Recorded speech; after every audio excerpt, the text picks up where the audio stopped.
Hey, this is Andre Gower from the Monster Squad and Wolfman's Got Nards, and you are listening to the Horror Squad podcast.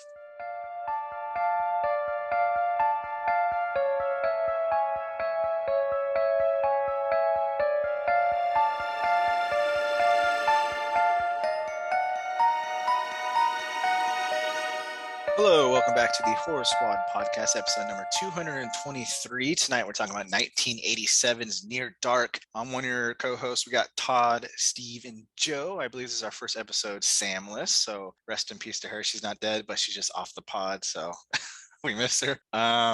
Gentlemen, how's it going? Hello. I'm surprised you remember the episode numbers, Todd, because it's been so long since you've been around. I'm a professional. I looked at Steve's invite before I said anything, so. Nice. Well, welcome back, Todd. We definitely missed you on the pod. It's been a while. It's been over 70 years. Yeah. It's been, 2 weeks, 2 episodes, 3 episodes, something like that? Yeah, you missed 2, so it's been 3 episodes. So. I'm glad I missed I Know What You Did Last Summer because that movie sucks. Yeah, that is a sequel. I agree. So Steve was definitely the most negative on it. Yeah, I hate it. In fact, I rewatched it maybe 5 years ago. I'm like, what is this fucking trash? Part 1, after rewatching it, it's not so bad, but part 2 is really, really, really bad. yeah, it is. Jack Black. Oh my God. We had a whole conversation about that. Yeah, have you ever seen the third one, Todd? No. I gotta say, I think cool? It's my favorite one of the 3. I'll always know, right? Yeah, I'll always know. I think it's like they knew what they needed to do and they just have fun with it, more so than the other ones. They don't take themselves too seriously and stuff like that. And yeah, it really wasn't that terrible. I mean, it's not good, but still liked it more than the other ones. I'm surprised there's not like 20 of them, Wrong Turn. Yeah, that is very surprising. It seems like one of those franchises they would have exploited over the years, but I guess it did that poorly that nobody really wanted. I know they did that TV show that Sam had talked about there. So yeah, wasn't there a remake, or is that the TV show? It's a TV show. The TV show, yeah. That crashed and burned. 1 season, 1 and done. Yeah, absolutely. Joe, anything going on with you? No, nothing really too exciting, unfortunately. Just playing VR. That's been about it, I'm excited. They've announced some Ghostbusters VR today, which we were talking about offline, so that will be really fun. And hopefully more horror titles to be coming. I still have yet to play Blair Witch, so that will come eventually, and I'll give my full review. Have you played any horror titles yet? No, not really, honestly. I need to get on the ball. I've just been so focused on my golf game. That's really all I've played on there. So I haven't really fully immersed myself in it yet. I really need to get more out there with my gaming titles, but yeah. Yeah, they also announced the sequel to The Walking Dead: Saints and Sinners. I saw that, yeah.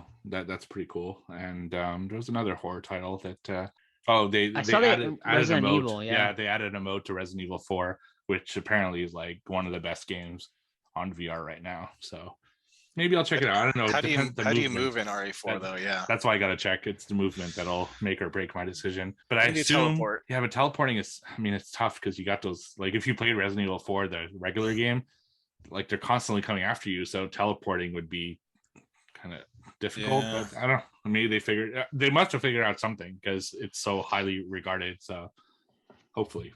Yeah, I like when the VR games close your eyes for you in the game before you do anything. Like Chris, I mean, does that in the mini golf game too? Yep. Mm-hmm. Yeah, so that works. But missing out on all these titles because I get seasick with the freaking VR headset. Are you guys excited for Texas Chainsaw? I know it's not VR, but the Texas Chainsaw video game coming out. I don't know. Evil Dead's coming out first, pretty soon. Actually, I think in May. It's just I don't like that type of game. That's the problem. Dead by Daylight and the Friday the 13th game. It's just. I don't know, unless you have a big group of friends to make it work and everyone takes it seriously enough to actually do what you need to do, the game's just not that fun, and that's unfortunate. Yeah, that Texas Frightmare next week, the developers are going to be there and they're doing a panel for the game, and I think they're going to show some gameplay footage. So if I can make it, I'll report back on it, but we'll see. I think I'm going to be in Robert. I'll probably be in Robert Englund's line next week. A week Oh, from I thought it was today. next. Oh, I thought it A was week from next Friday. month. No, Oh. April 30th. So it's in 10 days. Oh shoot, that's why I can't go because I thought it was next month. Yeah. Let me look at it. If you can make it, tickets I think are still available for Friday for the whole weekend. So Yeah, cool. And just a note for our Discord, since we're not doing questions this week, I figured I'd mention it here at the top of the show.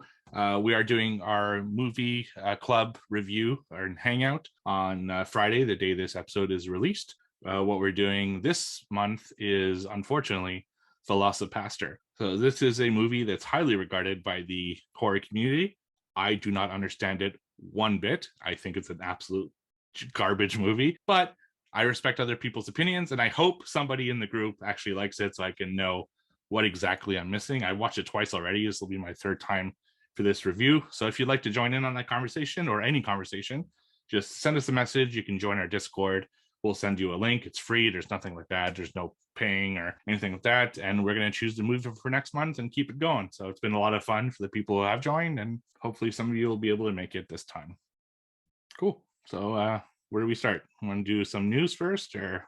Alrighty, guys, let's start with a little bit of horror news this week. Nothing like crazy dropped this week for the horror news, but we do have a couple of exciting developments.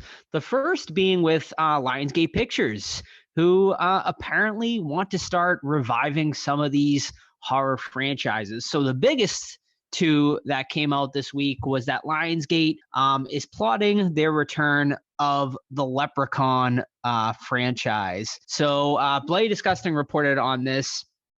And so right now, they said Lionsgate is actively seeking out pitches for the next Leprechaun movie. Darren Lynn Bosman, apparently, who, of course, from Saw fame, is one of apparently the big pitchers in wanting to get out there and make a Leprechaun movie. As far as the return of Warwick Davis for this role, that is to be determined, I suppose. He is getting up there in age. I think, we might not see Warwick back. Maybe we'll see Lyndon Porco back. I think he did a really good job. Porco back. He's good. He's in the last Leprechaun movie that came out. So will the fans accept it? I don't know, but it seems like a return to form for the Leprechaun franchise, hopefully. So we'll keep you updated on that. And then the other big title that Lionsgate is currently looking for active pitchers for is the Blair Witch Project franchise. Obviously, really exciting news for me, as I am a big fan of the Blair Witch Project. No other news as far as that, just that they're looking for active pitchers here. But, whether they'll bring like Adam Wingard back, who did the last Blair Witch movie, or do they bring back like Eduardo Sanchez and Ben Rock, who created the original? That's to be seen. I've always thought the best idea for a Blair Witch movie would be a prequel, and we see the origin stories of Ellie Kedward, the original, the actual Blair Witch, or even possibly a backstory on Rustin Parr. So, we'll see where they go from here, but two big horror franchises, it looks like maybe coming back. So yeah. Any thoughts, guys? We'll see. I mean, Lyndon's good. Bring him back. Mm-hmm. It doesn't need to be Warwick Davis. I mean, whatever. But Blair Witch, I think you leave that one alone personally. I don't know where you would go with it. Like I feel like a prequel, we've probably seen like the old Witch in the Woods movie before. Right. Maybe like a direct sequel to the original, and forget Book of Shadows, even though I know you like that one, but forget that one, and then maybe have like a surviving cast member come back and then takes them to the woods, or I don't know, something like that, but explore directly after the 99 version. Wasn't the kind of remake that? Wasn't it kind of a sequel? I don't remember if it was a it was kind of like a requel, right? Sort of, yeah. So like it was like Heather's brother, I believe it was. Yeah, I think it was Heather's brother going out looking for her like 20 years after her disappearance or something like that. So yeah, I guess you could call that somewhat of a sequel. Yeah. I like that one a lot though. It was pretty good. Yeah, I liked it. I mean, a lot of people thought, so like there was a whole thing about if you remember the extraterrestrial angle, a lot of fans thought that basically that, Wingard had come out and said that it was the Blair Witch was potentially an alien, and like if you remember at the end of the movie, there were like those weird lights and stuff like that, and there was like a whole bunch of fan theories that came out after that. So I really hope they don't go that direction, because I would not like that. But we'll see, and we'll see where these two franchises go. I mean, I think it's always good to keep these franchises alive and well, because I don't know, it's just like, I don't know, it's kind of like just comfort horror at this point. It's like, it's still fun to see, even if they're not great movies, it's still fun to see those franchises live on in some way, I think, anyway. All right, so the next bit of news here is man, this meme of Robert Eggers' Nosferatu has been like running wildfire in the horror community. This fake poster of Willem Dafoe as Nosferatu, it's been driving me fucking insane, because like everyone thinks it's real, and I'm like, man, you guys. I thought it was real. Yeah, Dafoe wasn't even spelled like correctly. I thought it was real. Right. I'm gullible. No, But perfect casting though, dude. Well, yeah, agreed. He's done it before, so I mean, right. He did a Shadow of the Vampire. That's kind of what they're going with here. So, would it be weird to have him reprise that role? I don't know. Nah, he's great. Yeah, great. I think it could work again with him, especially with like a whole different director and stuff like that. And I don't even think that one was even that popular, that the one he originally was in. But I could be wrong. I never saw it. So, but anyway, so this thing was running like wildfire all over the internet, people thinking it was true and stuff. And, why not, right? Like you see like 1 million people talking about it and websites, reporting on it and stuff. But of course, not true. We even reported on this a few weeks ago on the show that it was on indefinite hold due to Harry Styles dropping out of the project. Well, we get a little more clarification this week from Robert Eggers, of course, who is currently promoting his new movie, The Northman, which will be releasing very soon, the new Viking revenge tale from him.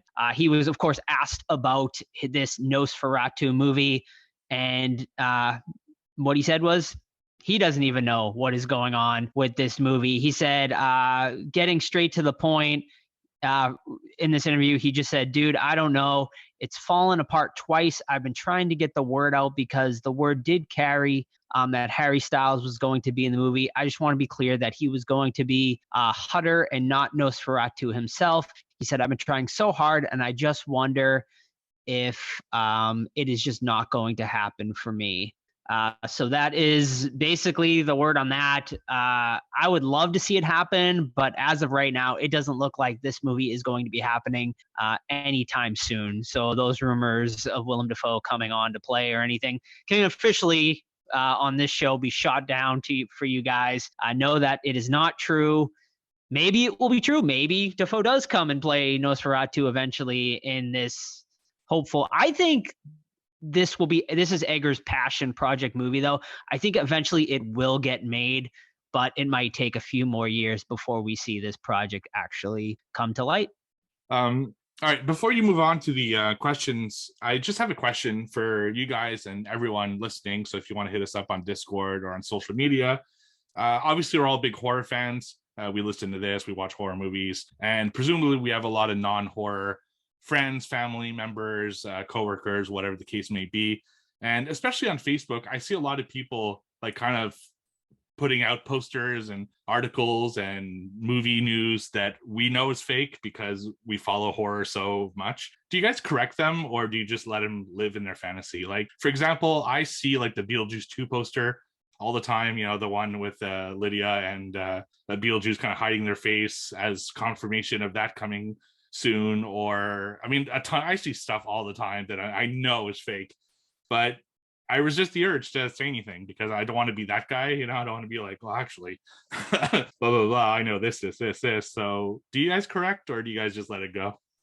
I'm pretty much like you. I'd say like maybe like 25% of the time. It's like depends on my mood. If I'm just in like a mood that day and I'm like, oh, I've fucking seen this 100 times, I'm finally just gonna say something to someone. But for the most part, I just let it go. I'm just like, whatever. But yeah, there is those certain moments where I'll just snap and be like, this isn't fucking real. Joe's just snapping. I picture you like sweating at your computer trying to not respond. Right. Yeah, I don't ever.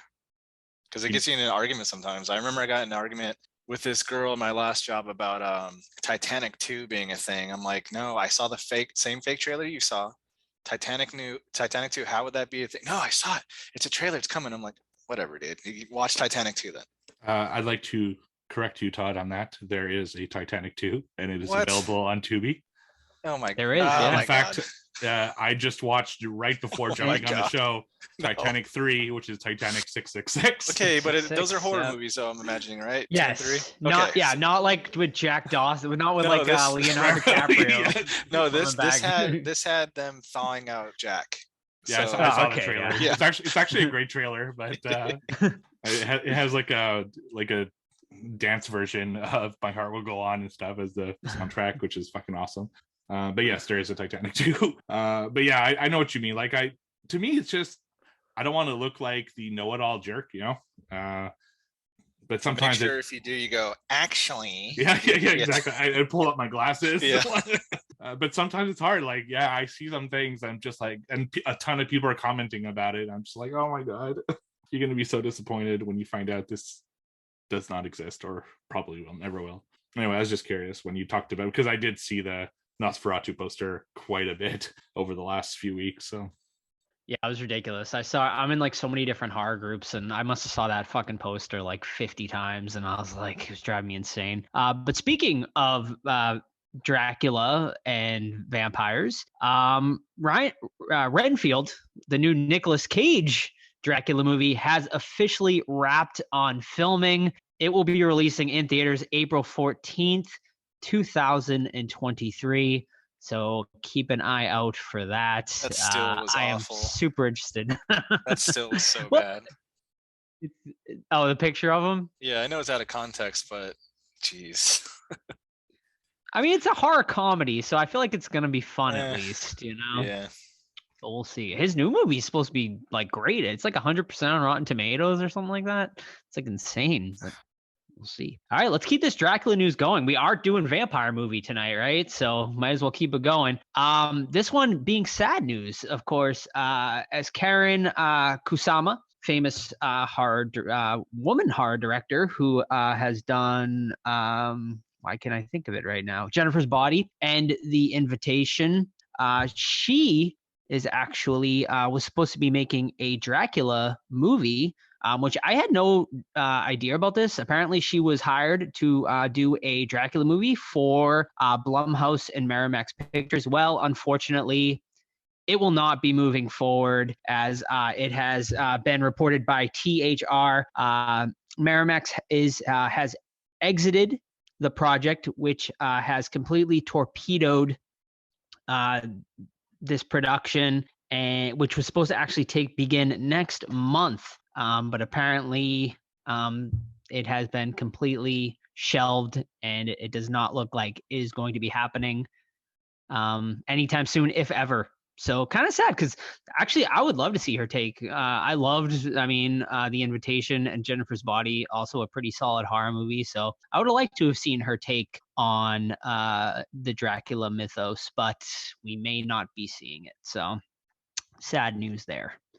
All right, next bit of news here is, hey, if you are a horror collector and have $100,000 plus of expendable income, Jack Torrance's screen used axe from The Shining is currently up for bid on auction.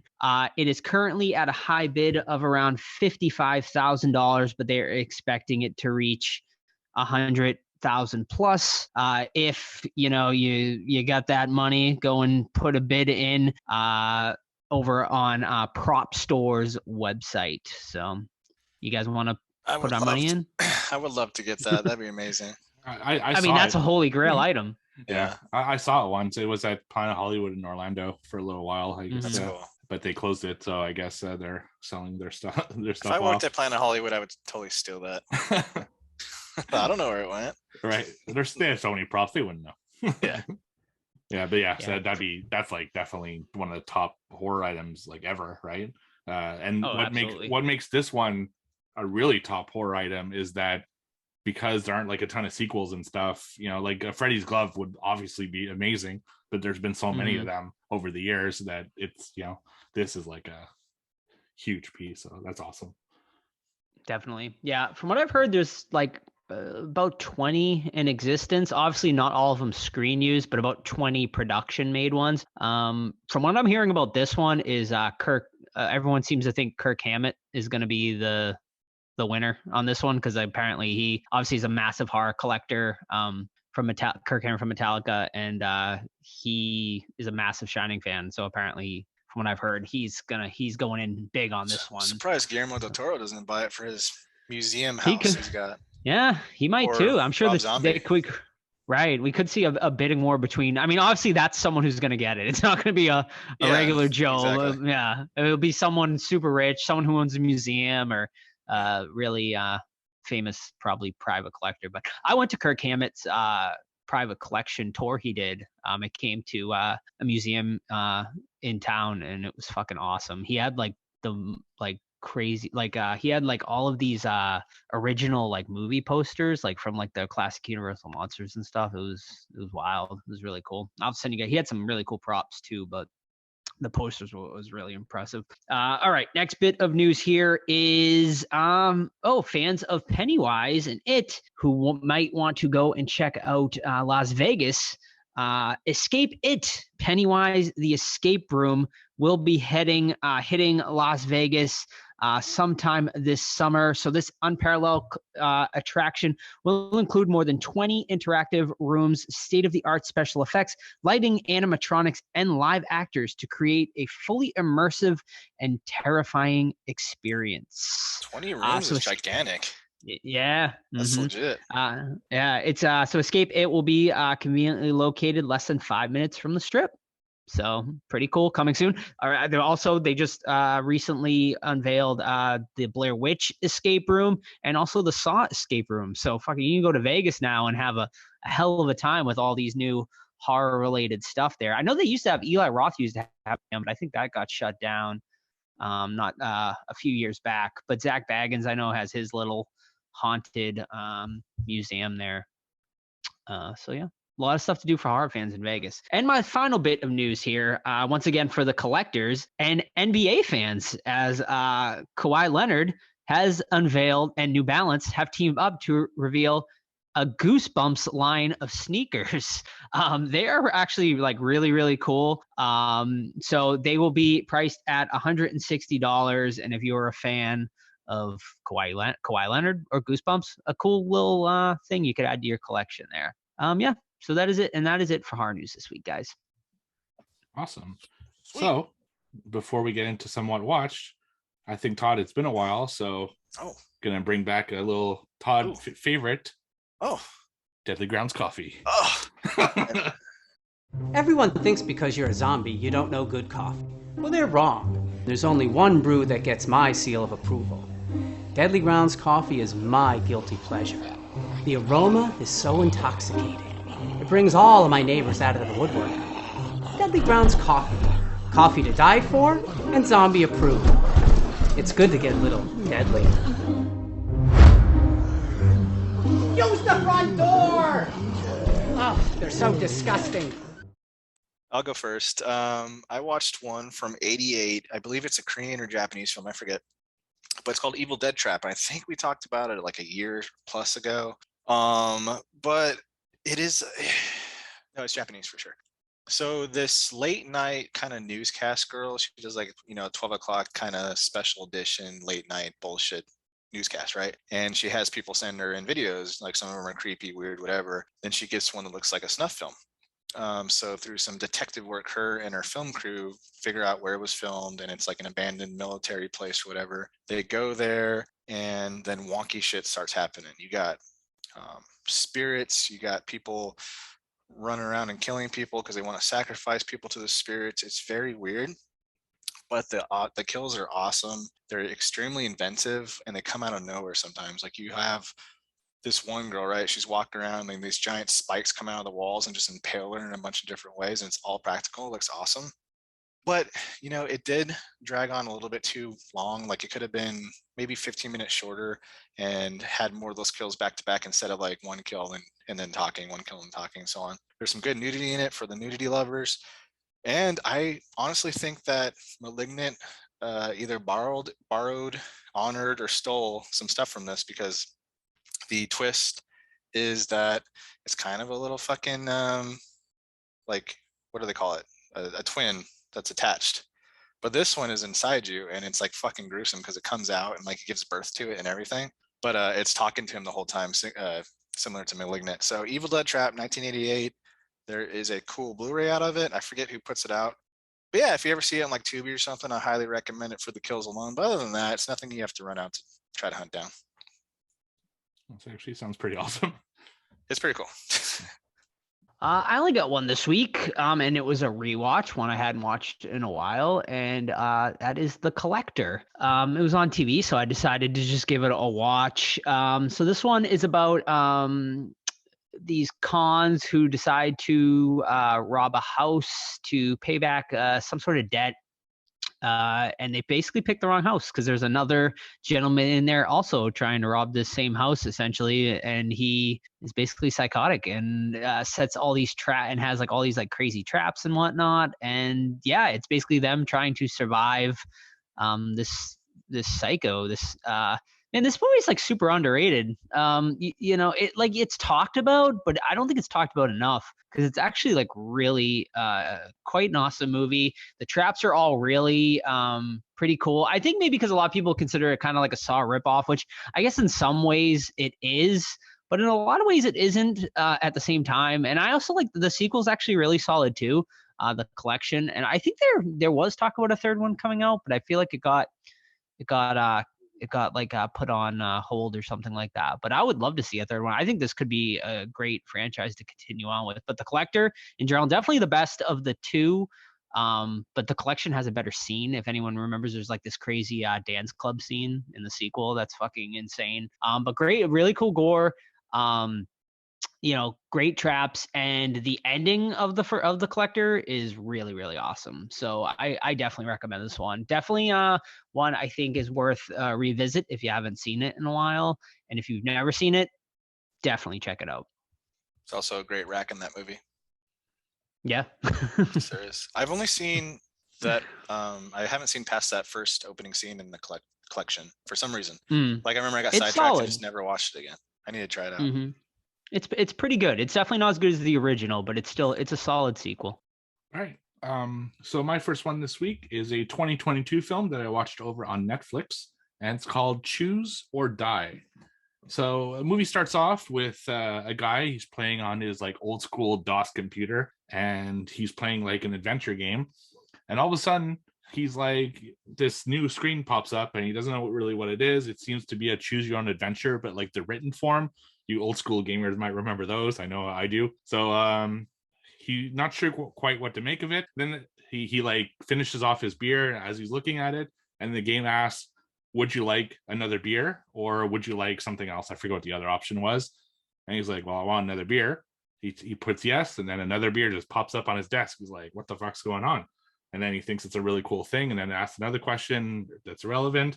And then finally, out of nowhere, it's like his son and wife are having like a argument in the other room, and it says, would you like your wife's ears to be cut off or your son's tongue? And he has to make a choice. And then it starts saying choose or die. And all of a sudden he starts having like crazy like headaches, and he's like freaking out, and the game's going crazy because he has to make a choice or he gets killed. And then he makes his choice. I won't say what it is for the review and stuff. Something happens, and then he gets rid of that tape, and it takes place a little bit later where these two teens find this tape in like some discarded box, and they put it in and they start playing the game, and the choices get more and more intense. And that's kind of the premise of the film. I thought it was a really cool premise using a 1980s like kind of choose your adventure games, and the first half hour really show what this story can be, and it's really gruesome and it's violent. The first game that like the second person is doing is really brutal and really like raw, and I was like, shit, this is a really cool movie. But then it takes a fucking turn that just makes no sense, and it just completely takes a nosedive from there. And the other hour, it's like an hour and a half movie, was just no good. Like it just, I don't know if it was that terrible. Like it was okay, but I was so disappointed at the potential this movie had, and then that unrealized potential, that I was just kind of pissed off. It's also be noted that it says starring Robert Englund, who does the voice of the game, but you never actually see him in the movie. So it's just one of those things, I guess, that also is annoying. But yeah, it wasn't for me. And maybe some people like it. I love the 80s game vibe, like I said, but to me, it's a pass. So that's Choose or Die over on Netflix. It kind of, I do. That is a really cool premise. So that's a bummer. It wasn't that good, but it kind of reminds me of that other one we reviewed, Todd, with the Was board it game. Beyond something or Beyond the Gates. Beyond the Gate? Yeah, with Barbara Crampton. Yeah. Yeah. Another one, great idea, but not great execution. Yeah. It was a floppy disk, Steve, that they were using for the No, game? it was what was it? I think at first it was a floppy disk, but at second it was like a tape. I forget what the format is, but it's a really old school format that they used to have. It almost looked like an 8-track. Oh, I remember playing games on floppy disk, man. Me too. Jeez. How many times it's like change to disc 3, change to disc 1, change to disc 5? Like, god damn it. Yeah, different time. All right. Yeah, definitely. Oh, I wonder what England got paid just to voice it for a second so they could top bill him. Right. All right. My last one is a 2022 film called The Cellar, currently on Shudder. Watched it from Steve's recommendation, and long story short, I enjoyed it. Didn't like it as much as Steve, and I'm pretty close up there. Won't give a lot of spoilers since it's brand new for everybody, but this family moves into like this old, basically like mansion type house, right? And it's creepy, right? So it's got a cellar that's like all dark and dank and shit, and of course like stuff immediately starts feeling wrong. Then it has like these old runes and stuff like etched or painted or whatever on top of each door. There's some, I think it's Latin or Hebrew or something at the bottom of the steps in the cellar. So you're automatically like, what the fuck is this? Like, is it containing an entity? Is it a trap? Whatever it is. And then right in the beginning, like the teenage daughter starts freaking out and she has like bad vibes from this house, right? So I'll end it there. I did really like where it went, and I can see why Steve in his review said some people won't, but I liked that they decided to go that route. Well acted, except for some of the kid stuff. I mean, they could have been a little bit better, and it sucks because they're kind of a focal point at sometimes. But Alicia, what's her name? Alicia Cuthbert. She's in there. She's looking good, and she's definitely carries the story. And yeah, I think it's a solid one for 2022. It's probably my lower top 10 right now, and judging on how the year will turn out, it might not stay there, but solid one on Shudder. So The Cellar. All right. So I'll keep my thoughts about The Cellar for next week. So I'm going to talk about another movie, another 2022 film for my last What Watch that I watched over on Tubi.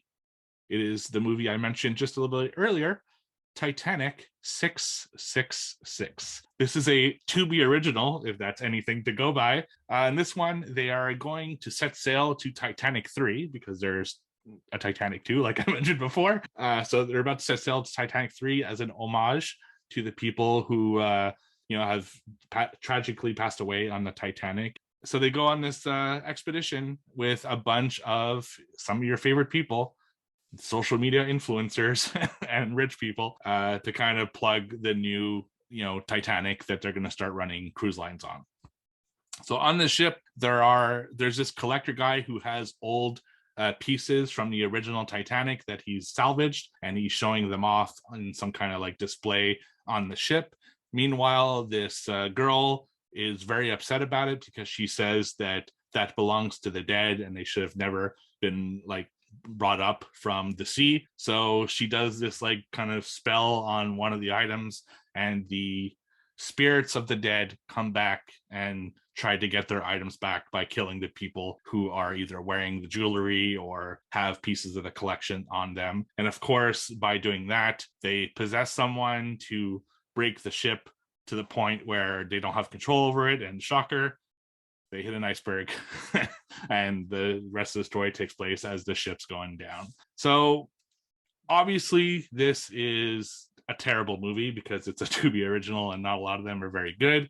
But I gotta say, I was actually super impressed by the special effects of this movie. Like, they're not terrible, especially for a movie like this. When you see the Titanic, it actually looks good. It's really cool. So yeah, it's not necessarily something I would recommend, but I'm not mad that I watched it. So that's Titanic 666 over on Tubi. So that is a direct sequel to the sequel? I haven't seen Or s- Titanic 2. It keeps getting recommended to me. So stupid. But assuming that if they're calling it the Titanic 3 in this one, that it is a sequel to the sequel. So All right. It's crazy. yeah. I wonder if it was filmed on the Queen Mary, because they always use that for. Oh no, it wasn't filmed. It was filmed on some shitty set because all okay. all the interiors are not great. It's the Gotcha. exteriors that actually look like the CGI actually looks decent. So that was surprising. All right, that's all you had, right, Joe? That was it for me. Trivia. The points are All as right. follows. Well, hold on. Oh no! I thought I forgot. Before we do trivia, of course, we're starting over. Of course, Are we Todd. at zeros? Yeah. Well, I thought for the quarter. For the quarter. Yeah, because we haven't done anything this quarter yet. Yes. Okay. So because I won last quarter, Mm-hmm. I have officially picked my punishment movie. Oh no! So get ready, folks. You can watch it all for free on Tubi, so you can join in the punishment as well for Todd and Steve. And the movie I picked is from 2021, starring Bill Oberst Jr. Oh of no! all people. So, might be a little excited for it. The movie is called Tickles the Clown. So this Sounds movie. like a winner. So I will read the plot synopsis here. The year is 4044 as the battle between the bloodthirsty Illuminati forces and the human resistance rages on. Tickles the Clown, aka the Mauler of Innocence, escapes the gag and tag prison camp and joins the Illuminati forces. Hold your screams in space. No one can hear you laugh. So there you go. It doesn't even have a ranking on Letterboxd. No, it doesn't. There's not enough ratings. But you know what? It's only 75 minutes, so I can't wait to hear you guys' thoughts. The director BC14, that's got to be like a stage name, right? I would think so. Yeah. He doesn't even want his name associated. Seriously, because he directed Bigfoot versus Illuminati, Trump versus Illuminati. And Bigfoot versus Megalodon. This has got to be like a random guy. Dang, I wish I saw the Trump versus the Illuminati because I totally would have had you guys watch that. Oh, it's on Tubi too. Yeah, it's on my list. I'm curious. Chinese clone Donald Trump, and he survives Earth's destruction by escaping maximum security lab. What the fuck? I watched that. So, hey, it's got Bill Oberst Jr. So how bad can it really be? I mean, he's a pretty good actor, although he's been in some real dog shit movies I've seen. So. Yeah, Abraham Lincoln versus Zombies. I think I saw him in. Yeah, God, I'm trying to think of the other movie I saw him in that was really, really bad. What was that clown one he did? Fear? No, what was it called? That one wasn't terrible. No, it wasn't. The clown one was pretty good. Circus of the Dead. There you go. But there was a clown. Oh, here it is. I watched this one because we got a screener sent. Handy Dandy, Devil's Junction. It was called Handy Dandy's Revenge. It was fucking so bad. Actually, I gave it 2.5 stars. So maybe I didn't think it was as bad as I. Yeah. All right. Well, I'll have to watch it. Obviously. Yes. Ready for trivia? Let's do it. All right. Zeros across the board. However, the current standings for the year are at 21 for Joe, 20 for me, 18 for Steve. And maybe if I win, I'm gonna make you guys watch Trump versus Illuminati. We'll see. Yes. Oh, Steve's are gonna watch it way before that. Oh, I know. Yeah. He's probably watch it tonight after the show. All right, I'll go first. All right, so 3 actors star in Near Dark, as well as Aliens. Name their aliens' characters' names. Oh Christ. God. Okay.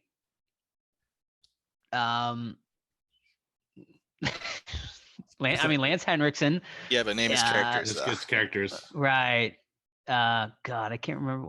It's sad. I can't think of it. You're asking our characters. We can't even remember Yeah. characters' names. I don't can't want to think of say the them because third. I don't want to like give away.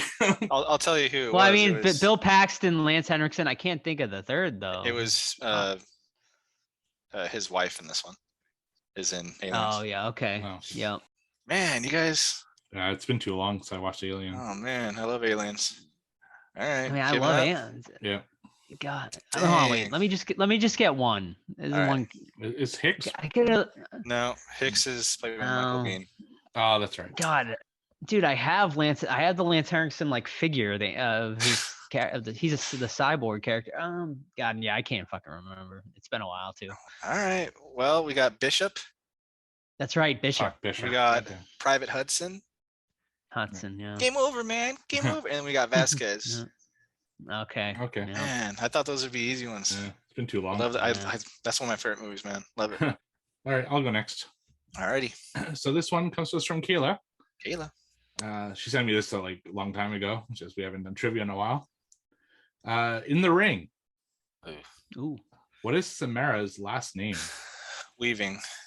That's what I was gonna say That'd be too. amazing. Yeah. I have no I clue. yeah, I have no clue. No. No. I'll give you guys a hint. Why not? Okay. It's the same Oh. last name as another popular character named Dexter. Morgan. That's right. Morgan. It was All that was a gimme, but That was a gimme.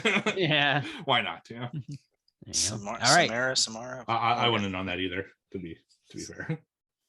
Kayla's bringing up the heat. Yep. Indeed.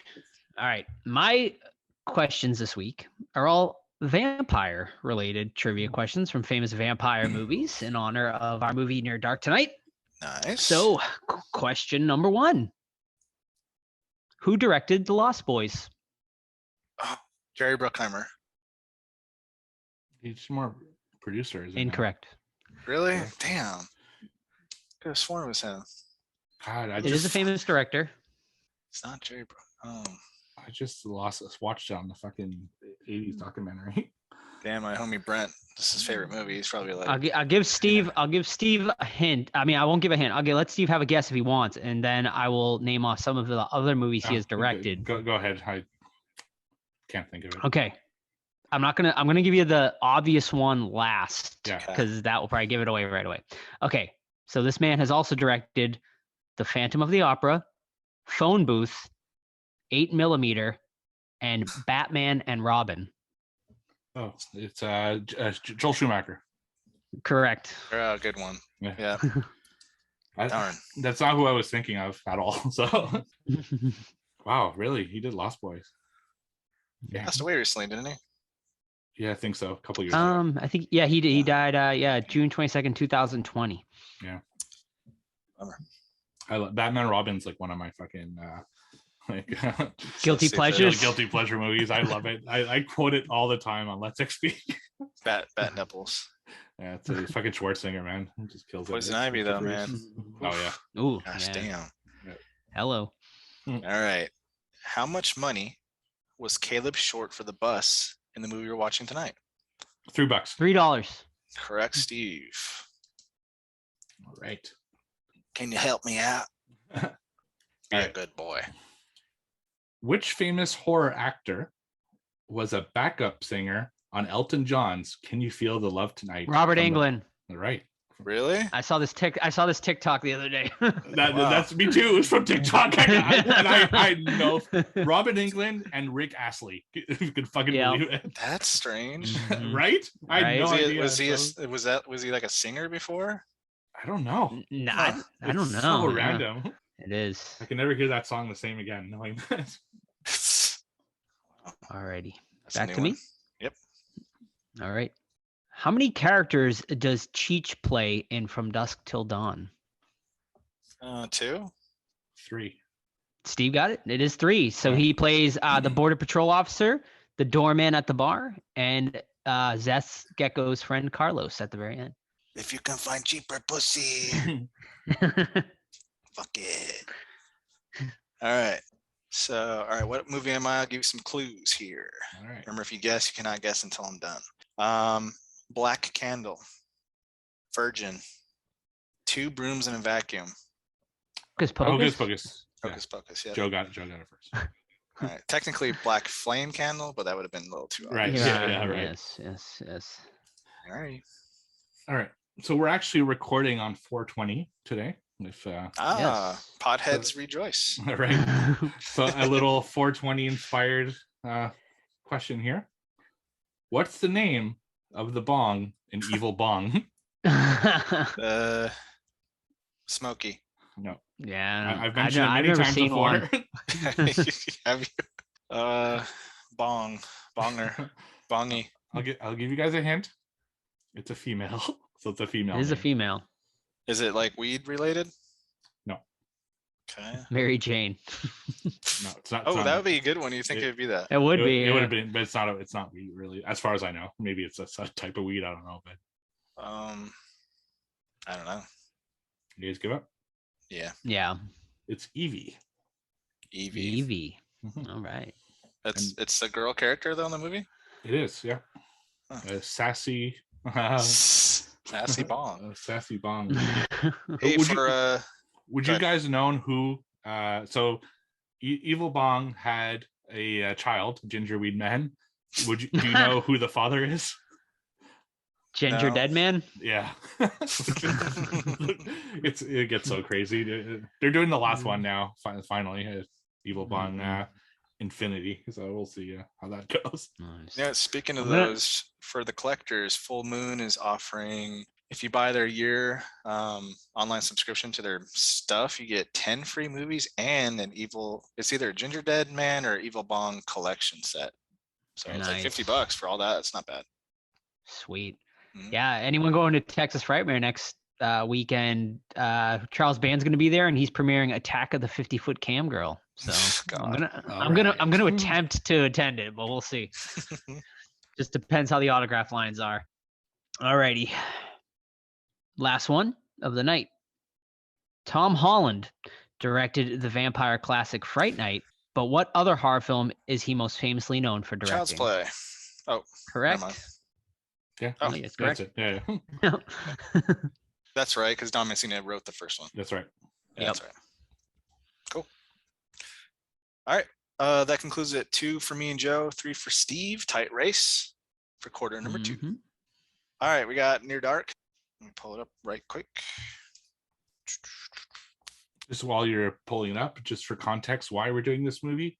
When it was Nosferatu's 100th anniversary, we did a vote for a vampire movie. We each picked one. This was Todd's pick, but because of absences and stuff like that, and other things we need to do, we kept pushing it back and back and back. And so this is finally paying off that vote, which was it was. I don't remember if it was number 1 or tied for number 1, because I know What We Do in the Shadows was also really close, if I remember. But we did that movie instead because Todd wasn't there that week, and now finally we're doing Near Dark as well. So Sweet. All right, Near Dark, 1987, directed by Catherine Bigelow. A Midwestern farm boy reluctantly becomes a member of the undead when a girl he meets turns out to be part of a band of southern vampires who roam the highways in stolen cars. So, movie starts off with our hero Caleb. He's a young cowboy guy. He's got the southern drawl. He's got the cowboy hat, whatever. He goes to like a little hangout spot with his buddy. Sees this cute little blonde fake licking on an ice cream cone down by, on the fucking down the wall, whatever, down the line, whatever you want to call it. He goes up to her. He's like, man, I want to try to get her, whatever. But he succeeds. Gets her to come in his truck. They start flirting. He's trying to kiss her. She's playing hard to get, or so it seems. He takes her to like his horse, and the horse is deadly afraid of her. Eventually, though, he's like, you know what? I'm not taking you home. It gets kind of creepy in this part. I'm not taking you home until you give me a kiss. By the way, the girl is May. And she ends up kissing him and stuff. Bites him though. Now we're gonna have some problems. Lo and behold, eventually Caleb gets sick, and because he's turning into a vampire, but he doesn't know. And then right before he gets home, he gets abducted by the vampire clan led by Lance Henriksen. Got Bill Paxton in there. Bill Paxton's amazing. And then they say, hey, you got an ultimatum. Either we turn you and you're one of us, or we kill your ass. But to be one of them, you have to kill people, obviously, to feed. So he doesn't want to do it. He's trying to hang on to his humanity. Meanwhile, May is feeding him, and his father and sister are cross country looking for him, right? Cops are looking for him, and then we're also going around as this vampire clan commits heinous crimes, killing people, burning things, stuff like that. Leave it at that. It's probably like fourth, fifth time I watched this movie. It's my favorite vampire movie of all time, and I love the southern aspect of it. I love Lance Henriksen and the whole gang. Bill Paxton, anything is just amazing. No matter what he does, he brings an energy that is like unrivaled by anyone, in my opinion. So rest in peace to him. He plays like the kind of loose cannon of the vampires, right? He's just fucking great, dude. You got Homer, this like 10-year-old kid that's also a couple hundred years old because he's stuck in a kid form. You got Lance Henderson's wife, which I think is kind of hot in this. And then you got, like I said, Caleb and May and stuff like that. And they're just trying to fucking convert his ass. But of course the police eventually catch up with them, and Caleb has to make a decision. Is he going to be with the vampire clan or go back to his family? So yeah, long story short, I love this movie. But what do you guys think? Yeah, so this was a first time watch for me. Had never seen this before.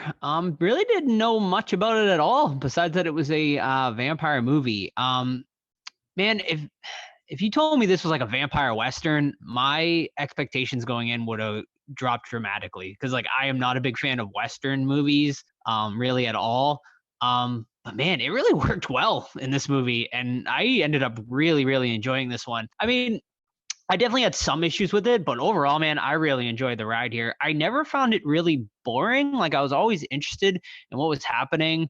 It has that 80s aesthetic and vibe for sure, throughout. It was interesting too, because like when I saw it was Catherine Bigelow that directed, I was like, oh shit, like she went on to win an Oscar and do a lot of really popular movies. So it was cool to see, like, I saw that this was her first movie basically she ever directed. So I was like, oh shit, like, and it was cool to see kind of like her progression. And I think she did a good job of this. I actually loved the Western Southern setting here, whatever you want to call it. The desert scenes and like the dry landscapes really made the sun feel even more of a threat than it does in like other vampire movies, And just the cast of vampires here is great. Like Bill Paxton and Lance Henriksen, like, just kick ass. Like they're such like both badass characters. Lance Henriksen does great as the like basically the lead vampire. I do wish I kind of wish I knew their backstories though, right? Because you don't get like any like how did they meet? Like, how did they all get together? I think that would have been cool. Was it necessary? No, but it would have made for I think it would have been a cool prequel, honestly, if they like continued on with the franchise after this. But for this movie, I really enjoyed it. I think there's a lot of great action sequences here, especially like the bar scene and then the shootout at the like the whatever, the motel or whatever you want to call it. Those two scenes in general like almost just makes the movie. My one main dislike, I guess, is the love story aspect here. I just didn't feel the chemistry that much between Caleb and May. And like Caleb as our main character, I felt like was lacking a little bit. But other than that, I really enjoyed the ride. Yeah, kind of the same thing for me. I thought I hadn't seen it, but as I was watching it, I think I did, but a long time ago, so I didn't really remember much of it. A lot of the same things that Joe said. One of my big issues is something that you were mentioning in your synopsis there, Todd, is the beginning.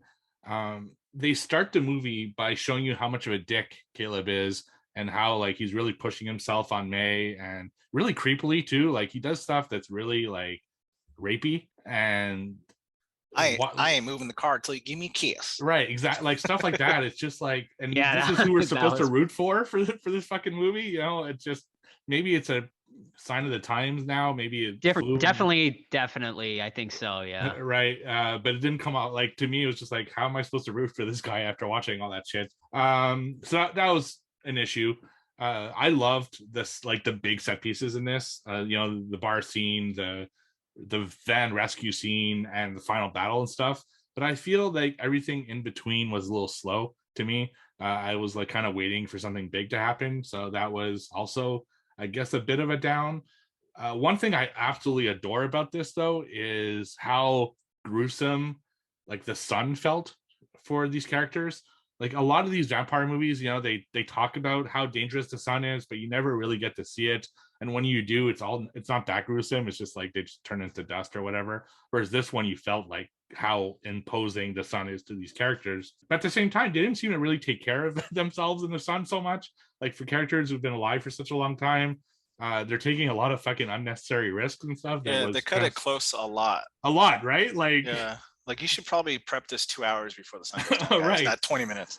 Yeah, exactly. But that didn't bother me so much. It was really cool. And fuck, I miss Bill Paxton. He's so fucking good in this movie. Lance Hendrickson, same thing. You know, he's obviously always awesome. So yeah, I loved it. Like I loved it, but maybe less than you guys. I think, just judging by your Letterboxd scores. But still, very very good film.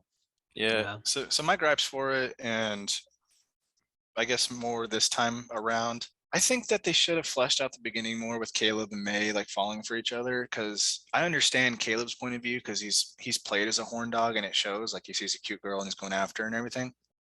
And I guess May didn't intend to like him, and she was just gonna, that's her like thing. Remember at the bar she like lures people in and because she's cute and things like that. But I wish like they would have had maybe like the night after where they come back again and he's like, come on, like he, you know, maybe he's a little nicer, and the second scene is him not trying as hard, and then that would make it more believable than in just like 2 hours or whatever, and then they're in love madly till the end of time. But other than that, like I hate Homer with a passion. I hate him, and I don't understand. Like he grabs Caleb's nuts, and he's like, "Don't mispronounce my name." Like, how are you gonna mispronounce Homer, dude? First of all, you sound like a fucking idiot, and secondly, you're grabbing a grown man's nuts. Like that's not cool at all. And then in the bar scene, if you guys noticed, when the waitress comes to them, he gets a napkin and he rips it and he like lunges. I'm like, that who told you that was scary, Homer? You fucking little creep. But then it does have like a really scary scene in context where he I guess technically kidnaps Caleb's sister. And like, you know, like he's a lonely little fucker. So he sees like this young girl that he's probably going to want to convert. And then that's going to be his like girlfriend. And that's fucking creepy by itself, because he's like an old man because he keeps calling himself grandpa. So like you are attracted to a young girl. So that's like a pedophilia kind of thing. Yeah, they made that film. It's called Twilight. Which has always bothered me. Why would Edward right be interested with a high school girl? Because he's like 200 years old and he's mature, and I'm like, that doesn't make any fucking sense. But yeah, anyway, back to Near Dark. The bar scene is one of my favorites of all time, because you got Bill Paxton. He's just fucking with everybody. Like when he lets the guy choke him out, and then he's like looks at his crew and he smiles. It's such a cool scene. And when Caleb knocks out the dude and he's like, "Did I do that?" and they're all fucking laugh at him. I just loved it. You know, like my gripes are little, like the love scene not being fleshed out enough, and Caleb being a little bit inconsistent. Like he won't kill a trucker, right, to live, but he'll have a shootout with the cops. Like, where's like, okay, that's what you're going with. But other than that, like, I just love this one. Yeah, I don't know what else to add. Like, it's just like I said, the makeup straightforward. Yeah, the makeup was great. I love the van rescue scene. I thought that was a really cool like way to get them out of that situation. Do I believe the cops wouldn't have surrounded the building? Well, that's a whole other story. They just like were on one side of the story of the building there and stuff like that. But it was the same cops that were in the Hitcher movie. Right. Right. Yeah. Exactly. But yeah, the characters were really cool stuff. But Joe's right. I wish they were fleshed out a little bit more, and we got to find out a little bit more of what their deal was, and you know why they're traveling together. Why aren't they just basically nesting somewhere for a while? You get a little bit. He said, "I fought for the South. For the South, we lost." Yeah, right. Yeah. So he was a Confederate. And then Lance mentioned that he picked up his wife at that like years and years ago of that one stop that they drove. But that's pretty much it. Yeah, exactly. Dude, it blows my mind. Lance Henriksen was 47 when he filmed this, and he's like, I'm like, man, I was like, in 87, he's 47, and he's gonna be at Texas Frightmare next week. I'm like, dude, the dude's like 85 and he's still doing cons. I'm like, that's insane to me. I'm like, wow, yeah, it blew my mind. So it makes me want to meet him now, because I'm like, man, I don't know how much longer the guy will be around, but yeah, I met him a couple times. Cool. He is. I met him once. He is really cool, but he's done like so many like iconic horror movies, really, like Pumpkinhead and this and Aliens, and Yeah, I mean he was all. I mean he was like the perfect. I feel like kind of villain, sort of like head villain guy for this too. Like, and Bill Paxton was just like the perfect side character. But like Steve said, the makeup is fantastic in this too when they burn and stuff like that. It looked really fucking cool, and I loved the spur throat slash. That was fucking awesome. And yeah, I wish they maybe could have went. I feel like they could have went maybe a little further with the gore here and there, but overall it was pretty solid. It was enough. Yeah, what did you guys think of the end? I wasn't like, I thought the final battle and stuff was really cool, but the whole like unbecoming the transfusion thing, and I don't know, it was that takes me back to for the super nerds out there that watch like bonus features and stuff. 28 Days Later had an alternate ending where Jim swaps his blood with the dad so he can be clean, but you would have to get rid of every single drop of blood. I'm pretty sure that's impossible. So for that like transfusion to work with humans, I don't know if that would be feasible. Plus, when Caleb got converted, it was his dad. You can't give your whole blood to a man, right? So like, I don't know. It's goofy if you nitpick it. Of course, it doesn't make any damn sense. It was a little lazy for sure. Like, but they had to do something, right? So it was just like, well, I guess this is the way to go. Another thought I had while watching this too, did anyone else get like John Carpenter vampire vibes? Because I certainly did. And I was like, man, did John Carpenter kind of rip this movie off? Like, because it kind of felt like it. Yeah, a little bit. I definitely felt it, but that might just be because of the Western setting and vampires, and how brutal it was. Like, that's another one that when the characters came out in the sun, they like fucking exploded in flames and shit like that. It was super gruesome. But there's definitely he definitely saw this before making vampires. I think so. All right, well, does that wrap it up? I think so. Yeah, I don't have. It's one of those like. It's solid, and there's not a lot to talk about. Yeah, there's not a ton to talk about. It's a good movie. I'm very happy I finally got a chance to rewatch it after all these years. This movie's been eluding me. Like, it keeps going on fucking American services. I saw it, I think, like on Netflix. It's on Shudder right now. It's like all these things, but never comes to Canada, and I was pissed off about it. So I ended up just buying it on Xbox it was $1 more to buy it than to rent it. So it's one of those things. So nice. I'll probably watch it again like in a couple of years and stuff like that. Yeah, for sure.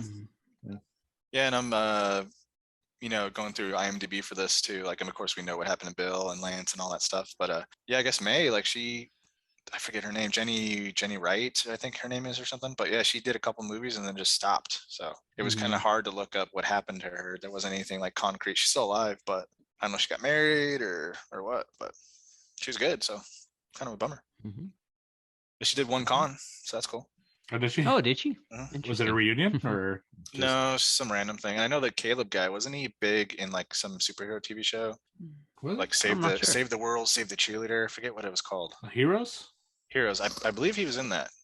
I never watched that. I just remember that line because Hayden Panettiere is hot. What did Homer do? Yeah. Homer doesn't do cons. He was Nathan in Heroes. Oh, I don't think I looked up Little Homer. Little dickhead. Little Homer. He's fucking weird, man. He's in the Final Girls? Yeah. Wow. Oh, he wrote it. Oh, he wrote it. He was a writer. What? Yeah. That's dope, man. Yeah. That is cool. Yeah, Jenny Wright. There she is. Man, Bill Paxton. That's such a fucking loss. It is. Oh my god.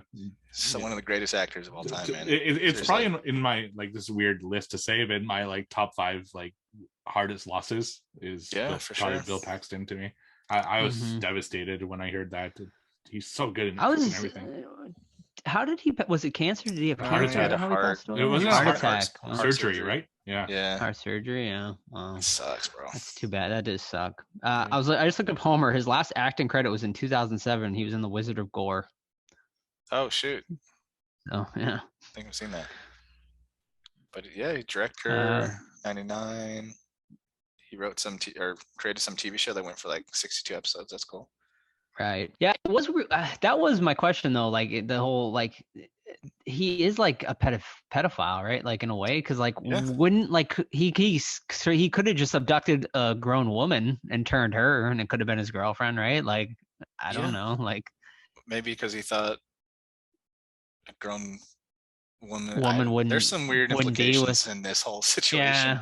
Like Right. if It's he a has a little grown bizarre. woman, she's having sex with a 10-year-old's body, even though he's a, you know what I mean? Right. So maybe he's he thought it would abducting a be like more girl. normal. Yeah. Ugh, It's so weird. dirty. Maybe Edward he is has to too. wait. Oh, Edward's He's a- terrible. Yeah, He's right, terrible. yeah. He's a statutory rapist. And he was looking for it. He goes to high schools. Like that's Why would you go to high school? he keeps going to high schools. Yeah, it's horrible. Like You can, if they're they're all powerful vampires, can they just forge fucking, or they can graduate one time and just be like, I'm fucking young. Like, I don't know. Like, Yeah, man. they're that bored. Why would you want to keep going back to school? Seriously. Like it just sounds to awful. hang out with your stupid vampire friends? yeah, then we got Jacob and printing on the baby. Statutory Like, come on. It's fucking That's terrible. the fucking weirdest thing of Yeah. all time. One, the CGI is some of the worst. It's Oh like my the God, Rock and that Scorpion baby? King bad. Yeah. Man, these vampires are fucking rapists, man. A lot of them. Apparently, man. There's some weird Jeez, shit dude. going on. I wonder what the diehard girls think about Edward. They probably think it's romantic. Edward. Oh yeah, falling Sam in love loves with- Twilight. Oh God. What's her name? Belle? Bella. Bella. Bella? Yeah. I've seen them all, man, unfortunately. Me too. I've seen bits and pieces of them with Sam, and I'm just like, oof, Oof. man. It blew my mind though when I saw that baby for the first time, and like whichever sequel that was, I was like, That what? was the last one. I was like, people were okay with this? Like, I was like, I feel like this should like people would have been laughing in the movie theater when that shit got shown. Like, yeah, man. to Jacob imprinting on the baby. It's weird, right? But then it's even weirder thinking like he's probably going to be in that kid's life, and then thinking that he's in love with this child that grows up, and he's just watching this child grow up, and then eventually he's gonna have sex with it. Yeah, that's called That is grooming. fucking weird. Exactly. It's That is disgusting. fucking weird, man. I cannot believe that was a-okay for a Hollywood movie. Probably wouldn't fly now after the Me Too movement. No. But holy shit, Mm-mm. that's fucking weird, man. Right. I mean, like, you're not fucking hanging out with my kid. Get out of here. I've heard the arguments a million times from people who love that series. It's not like that. You don't It is. understand. No, it's totally Yeah. like that. That is exactly what happened. Yeah, what happens when you fucking they're soulmates, right, or some bullshit? Yeah, basically. When Yeah. they're gonna have sex eventually. That's fucking weird. And he's probably gonna turn into a wolf during it. And that's even weirder. You know what? We're Jeez. watching all the Twilights and we're fucking. I know, right? We're Yeah, yeah, basically we're like bringing we them fucking down. should. into a Twilight review. Should fucking watch them all and just fucking. I'm sure people would love to hear our thoughts. Yeah. Maybe all the April f- Fools one year. We'll do Twilight. That's a dedication though. Watching all of them. I don't know. like if I can six? watch all of them. I don't think I can just the handle it. first one's fine. The worst one. Ugh. Uh, All right. Well, rate it. I give it a 9 out of 10 for Near Dark, or 4.5 out of 5 Nice. on Letterboxd.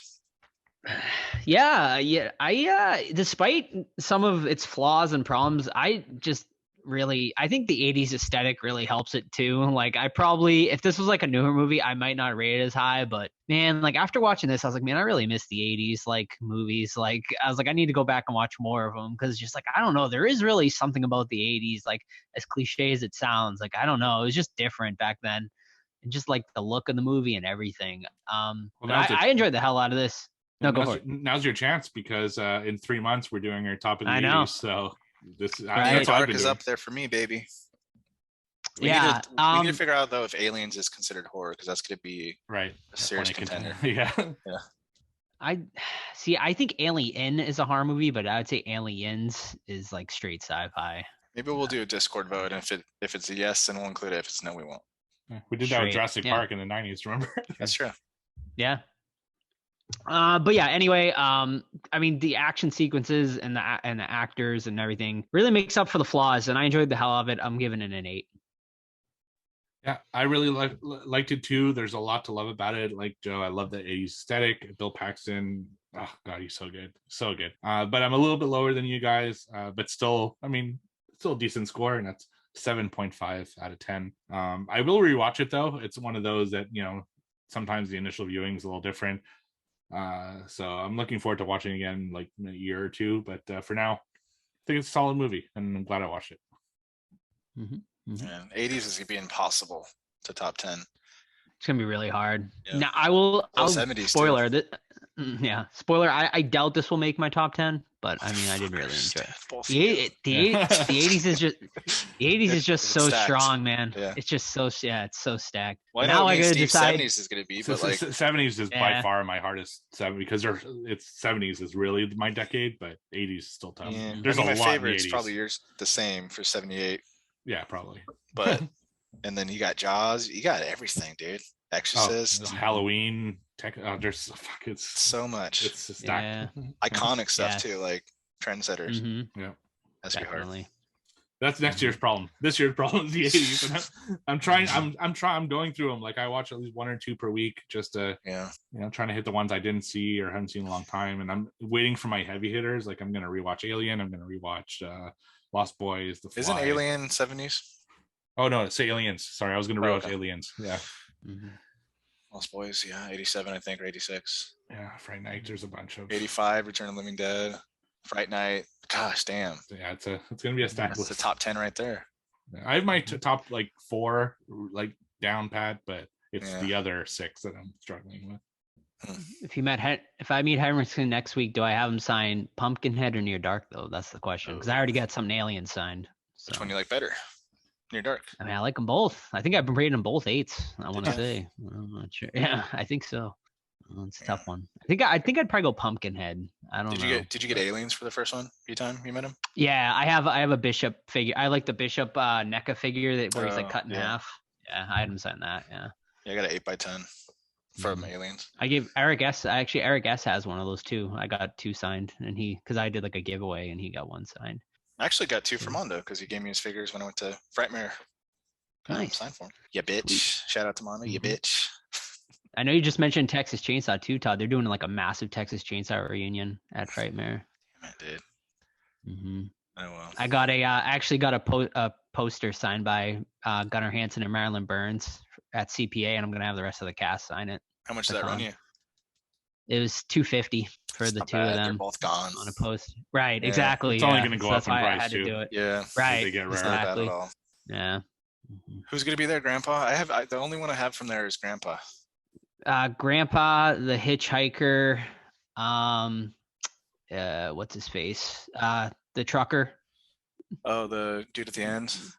Yeah, and then all of the remaining living cast members. Marilyn Burns the only one that passed, right? Besides Gunner.